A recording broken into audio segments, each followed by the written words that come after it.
하나님 말씀 사사기 12장 1절에서 15절 말씀입니다. 에브라임 사람들이 모여 북쪽으로 가서 입다에게 이르되 네가 암몬 자손과 싸우러 건너갈 때에 어찌하여 우리를 불러 너와 함께 가게 하지 아니하였느냐. 우리가 반드시 너와 내 집을 불사르리라 하니 입다가 그들에게 이르되 나와 내 백성이 암몬 자손과 크게 싸울 때에 내가 너희를 부르되 너희가 나를 그들의 손에서 구원하지 아니한 고로 나는 너희가 도와주지 아니하는 것을 보고 내 목숨을 돌보지 아니하고 건너가서 암몬 자손을 쳤더니 여호와께서 그들을 내 손에 넘겨 주셨거늘 너희가 어찌하여 오늘 내게 올라와서 나와 더불어 싸우고자 하느냐 하니라.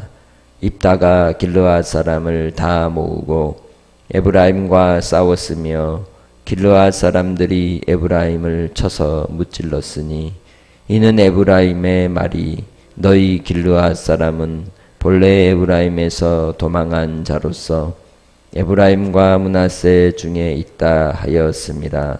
길르앗 사람이 에브라임 사람보다 앞서 요단강 나루턱을 장악하고 에브라임 사람의 도망하는 자가 말하기를 청하건대 나를 건너가게 하라 하면 길르앗 사람이 그에게 묻기를 네가 에브라임 사람이냐 하여 그가 만일 아니라 하면 그에게 이르기를 쉿볼렛이라 발음하라 하여 에브라임 사람이 그렇게 바로 말하지 못하고 십볼렛이라 발음하면 길르앗 사람이 곧 그를 잡아서 요단강 나루턱에서 죽였더라.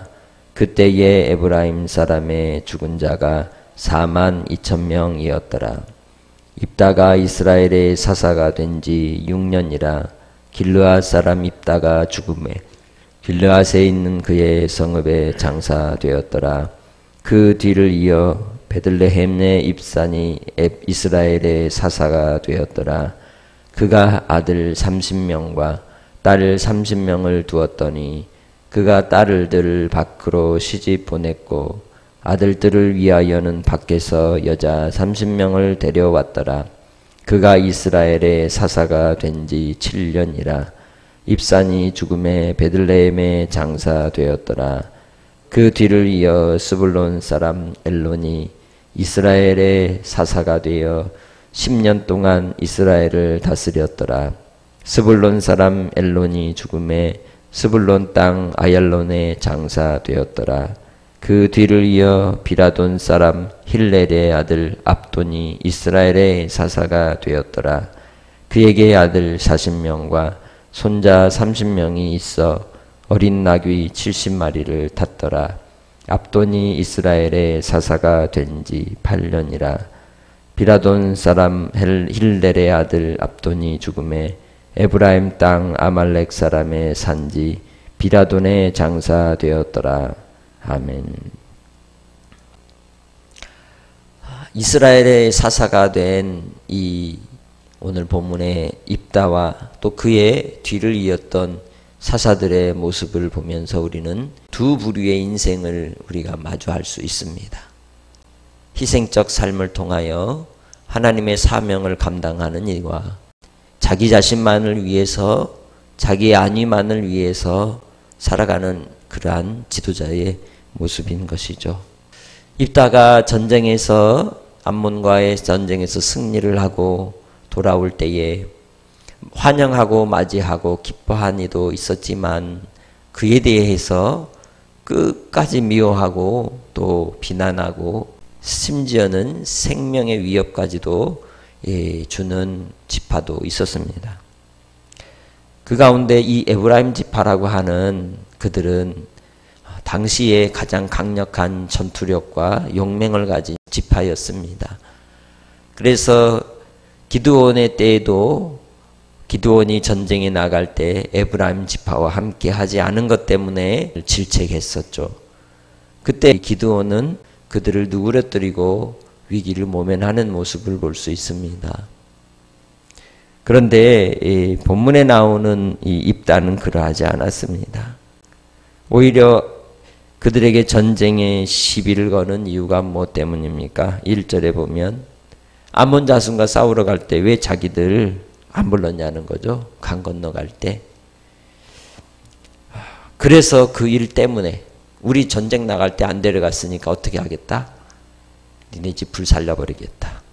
그렇다면 이러한 상황에서 입다가 해야 될 일이 뭐겠습니까? 2절에서 그 일에 대해 해명을 하죠. 입다가 암몬과의 전쟁에서 그들을 불렀지만 그들이 왔어요? 안 왔어요? 안 왔다는 거예요. 오히려 에브라임 때문에 전쟁의 위협을 당하고 어려움과의 상황 속에서 어려움의 상황에 도움을 요청했지만 그들은 오지 않았습니다. 그 때문에 목숨을 걸고 암몬 사람들과 싸울 수밖에 없었어요. 그런 이 사지에 몰려버린 이 입다가 할 수 있는 일이 무엇이었습니까? 그래서 자기가 하나님 앞에 서원을 한 겁니다. 전쟁에 나아갈 때 각오는 이미 자긴 죽은 겁니다. 누구도 도와주지 않는 상황에서 어떻게 합니까? 그만큼 간절하였기 때문에 하나님, 내가 이 전쟁이 하나님이 붙여주셔서 하나님이 승리케 하시면 내가 집에 갈 때에 가장 먼저 나를 맞이하는 일을 주께 드리겠습니다. 그 의미는 이미 나는 죽은 자다고 하는 의미를 가지고 자기 민족을 구원해야 될 절체절명의 상황에서 마지막의 각오로 그는 임하였던 것이죠. 입다가 길앗의 모든 군대를 모아서 에브라임과 싸우도록 명령을 내립니다. 그러지 않으면 어떻게 돼요? 오히려 자기들이 죽임을 당하게 생겼지 않습니까? 에브라임 사람들이 하나님께서 세우시고 부르셔서 하나님의 사명을 감당한 하나님의 이름을 오히려 모욕하는 행태를 보였던 것이죠. 그런 상황에서 에브라임에 대하여 이 모욕적인 언사를 그는 참을 수 없었던 것이고 하나님께서 보란 듯이 강한 이 에브라임 용사들을 사용하지 않으신 이유가 어디에 있는지를 여기서 우리는 볼 수 있습니다. 하나님은 겸손한 자를 쓰십니다. 기드온이 연약하기에 그를 세우셨고 수많은 사람들이 전쟁에 나아가겠다고 왔으나 다만 300의 용사만을 쓰셨습니다. 왜? 교만하지 말라고. 그것이 사사기를 통하여 처음부터 마침까지 이루어지는 일관된 하나님의 뜻입니다. 교만하지 말라. 입다는 하나님 앞에 끝까지 겸손함으로 주님의 뜻을 받들었던 것입니다. 그래서 길르앗 사람들이 에브라임 사람들을 쳐서 물리쳐 요단강 나루턱에까지 이끌고 그들을 한 사람씩 물을 때에 쉿볼렛이라 해봐라. 그럴 때 쉿볼렛 못하고 쉿볼렛 그러면 그 자리에서 쳐 죽인 사람이 42,000명이라는 겁니다. 쉿볼렛이 무슨 뜻이냐? 강을 건너게 해주시오 라고 하는 뜻입니다. 그들을 하나님께서 이제 이 심판에 허용하시고 용납하시는 장면이 본문의 장면이라고 말할 수 있습니다. 그 뒤를 이었던 이 사사들 한마디로 자기만을 위한 삶, 자기 배를 키우기 위한 삶으로 가득한 모습을 볼 수가 있습니다. 우리는 어떤 인생을 살아야 할까요? 높은 지위를 원합니까? 높은 신분을 원합니까? 많은 소유를 원합니까? 그러나 우리가 하나님 아버지 앞에 갔을 때 우리가 이 땅의 삶을 통해 하나님의 나라를 바라고 저 영원한 주님의 나라의 소망을 가지고 끝까지 믿음으로 살았노라고 고백할 수 있는 성도들이 되기를 원합니다. 고린도전서 1장 28절로 29절에 하나님께서 택하시고 구원하는 자들에 대하여 분명히 이야기합니다. 하나님께서 세상에 천한 것들과 멸시받는 것들과 없는 것들을 택하사 있는 것들을 폐하려 하시나니 이는 아무 육체도 하나님 앞에서 자랑하지 못하게 하려 하심이라 말씀하셨습니다. 우리가 구원받은 자격이 아무것도 없습니다. 오직 하나님의 은혜인 줄 믿습니다.